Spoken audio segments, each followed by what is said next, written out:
Welcome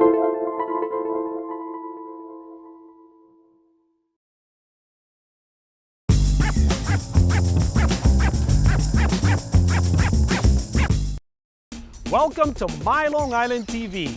From Manhasset to Montauk, we have traveled our communities to bring you the following events.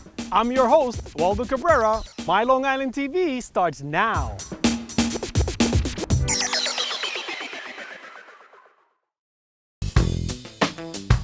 When we last visited Farmingdale Meats, the Seeling father and son team gave us a lesson in being a butcher. We now return to visit the younger of the two, Lee Seeling, who has written a children's book about being a butcher. I wrote the children's book, I Love Going to the Butcher, mostly because I have two young kids, and reading to them at night is part of our daily routine. So a lot of it was born just out of my desire to look cool in front of my kids, and I thought that it's a perfect fit to sort of write something about what I do, about my job, and then it's sort of dovetailed into the idea of, well, why not try to expose a lot of different kids about butchering and cutting meat. Lee wants parents and kids to have a better understanding of the source of their food. Definitely, I'd say in the global sense, absolutely, is trying to make going to the butcher shop something that's more comfortable, to connect even parents too, to where the meat comes from.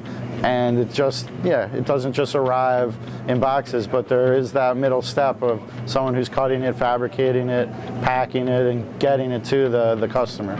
Surprising even himself, writing a story without much fat was not much of a chore. I actually wrote it very quickly, and I hired someone to do all the illustrations, and that took a big bulk of the project, going back and forth. We did, I think, about 18 different illustrations for the book.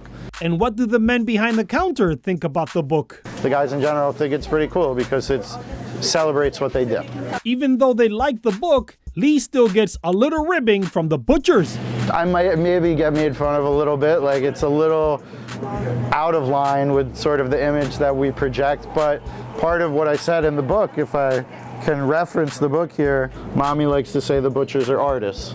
And I thought that was sort of a very simple way of saying, it's a trade, it's a craft. Lee also appreciates a butcher's connection with the public. We love having skilled butchers behind the counter who can take time with our customers.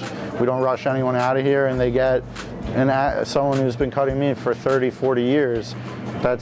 You can't put a value on that. He also points out that the recent farm-to-table movement is making a visit to the butcher trendy.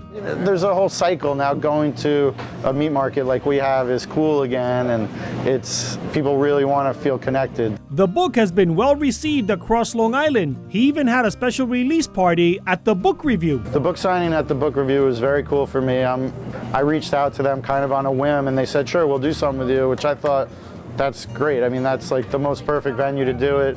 The book is currently available for sale here at Farmingdale Meat Market. It's also for sale worldwide at Amazon.com.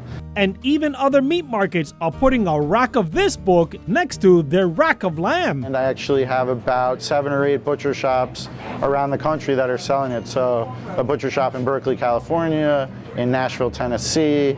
I have someone in Brooklyn, in Manhattan, in New Jersey, and I also have 2 butcher shops in London, England, who are selling the book.